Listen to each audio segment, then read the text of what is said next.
É por isso que ele saiu dessa luta, tipo, de uma maneira ali.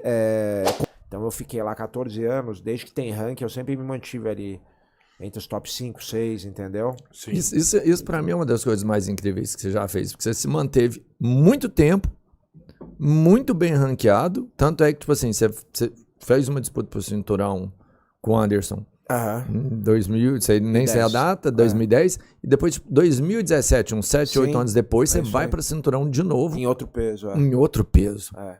Cara, como que mantém isso? Eu acredito, Puxa. eu acho que isso eu vejo cada vez mais que outra coisa que eu também gosto de falar lá na palestra que eu faço, o negócio da consistência, né? Então, o que é a consistência? É a consistência que faz você evoluir em qualquer área. São pequenas coisas que você faz ali que sozinhas elas não vão mexer em muita coisa, mas você fazendo todas elas juntas durante muito tempo, ela vai ter um resultado gigante lá no final, né? Então, acho que foi isso, a vida inteira, eu falo, não são 2 anos, 3 anos, 4 anos. Muita gente tem consistência por 1 ano, 2 anos, 3 anos. Mas quando o cara tem por 20, 30 anos, né? Como eu tive, eu falei, eu tava envolvido em luta, mesmo que o jiu-jitsu foi um pouco depois, e pensando vale tudo, MMA, desde 1990, né? Então foram 30 e poucos anos, todo dia dentro de uma academia. No começo, na adolescência, um pouco menos, mas a partir, sei lá, de 19 anos, mais ou menos, quando eu fui lá pro jiu-jitsu, 20 anos, cara, treinei o dia inteiro na academia, vendo aquilo o dia inteiro, né? Olhando como eu me alimentava, olhando como eu descansava, olhando as decisões que eu tomava, sempre pensando em ter performance.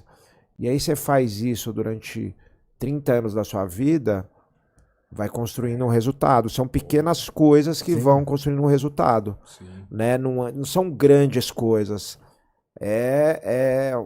Não tem aquele segredo, a técnica secreta, não sei o que. Tem isso, tem consistência. Você viu? E acho que qualquer profissão, né? Na vida, Sim, né? sim. Qualquer profissão, você manter consistência, você vai chegar. Pode ser consistência e, cara, a paciência de fazer o tempo necessário. Se fizer o tempo necessário, as coisas que precisam ser feitas, você vai chegar. Resiliência. Aí, exatamente, tem que ter resiliência para manter a consistência. Você viu o flow que o Anderson Silva falou do senhor? Me falaram. Não chegou a assistir, senhor é bom, hein? É mestre, tem que respeitar, pô. Não pela idade, pela graduação respeito, só. Tá louco, eu tô de frente de um um faixa preta, mano. Deus me livre aí. É pecado. Imagina. Desculpa. Mas parece que foi até um pedido de desculpa aquilo lá, não foi? Cara, eu não vi, na verdade. Me mandaram um cortezinho dele falando. Não, cara, acho que ele falou, ele foi sincero ali, né? Ele falou que ele jamais ia pro chão com você. Ele tá certo, estrategicamente, ele fez o certo, né? Eu acho que se ele faz aquilo e se ele se arriscasse, talvez, eu acho que aquela luta, talvez, o que aconteceu, ele ficou inseguro de arriscar um pouco mais com a possibilidade de ir pro chão, né? Por algum motivo ali que a gente não sabe, psicológico. Se ele se arrisca um pouco mais, coloca algumas mãos mais, domina um pouco mais aquela luta comigo, e lógico, aí teria mais risco também para ele. E não, às vezes, falasse algumas besteiras tal, ele ia sair daquela luta bem, né? Eu acho que foi um conjunto de coisas. Como ele arriscou muito pouco e ele era o melhor de todos os tempos até naquela época, e é um dos melhores de todos os tempos ainda, o público queria ver ele arriscar mais, esperava dele muito, então juntou essa frustração que o público ficou com a raiva dele ter, me xingado, falado algumas coisas lá, porque eu sempre tive uma imagem legal, e aí por isso que ele... samurai, né? Por isso que ele saiu dessa luta, de uma maneira ali controversa, vamos dizer assim, né?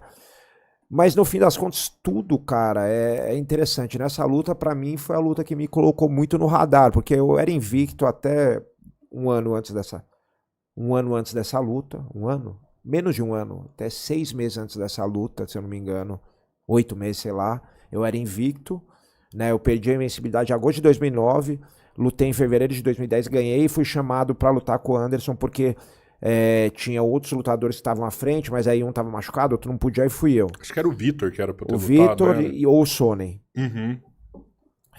E aí eu fui. Então, eu era conhecido, mas essa luta me fez ficar muito conhecido, né? Porque a luta é uma história também, né? A luta não é só uma luta ali atlética, tem a história por trás daquilo, e a história que aconteceu, o desenrolar tal, causou interesse nas pessoas de ver. Então essa luta foi uma luta boa pra mim, foi interessante. Não é óbvio, tá? Muita gente fala não era o momento ainda de se disputar o título, não era mesmo. Mas são duas situações. Uma, cara, quando o UFC te chama pra disputar um título, é que todo mundo quer, não tem como. Você vai falar não pra um título? Não tem como.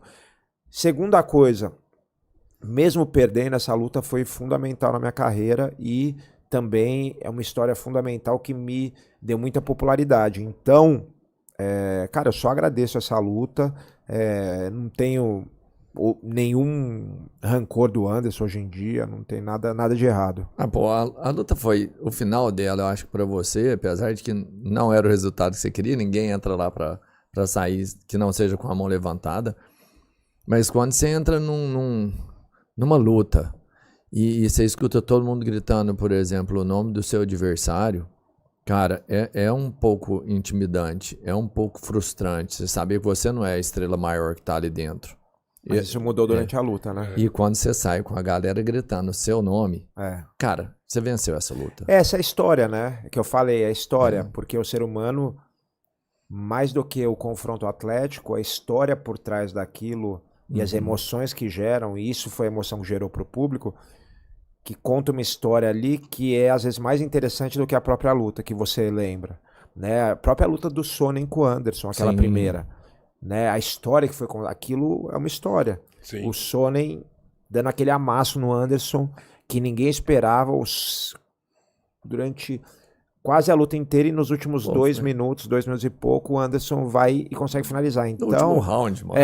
esses upsets, essas mudanças, no caso ali foi a mudança do público e tal, elas têm uma história que interessa pro público, e isso são coisas que às vezes vão ser lembradas mais do que... Né, o Fábio fala isso, Fábio Gurgel, que foi meu professor, tem a história dele, cara, ele foi um cara vitorioso no jiu-jitsu, ganhou lutas muito importantes de vale tudo na época, né? E ele perdeu uma no UFC ali por pontos ali, numa luta meio morna, mas a luta mais importante da vida dele foi com o Mark Kerr, que ele perdeu. Pela história de meia hora de luta ali, acho que foi meia hora de luta, um cara com 40 quilos a mais que ele. Uma máquina, né? O Mark Né? era uma máquina. E ele fazendo guarda a luta inteira por baixo, então foi a luta que alçou ele muito em popularidade. Então, hoje olhando para trás, eu percebo isso com muita clareza. Claro, como atleta, você quer ganhar de qualquer maneira e você fica maluco quando você não ganha.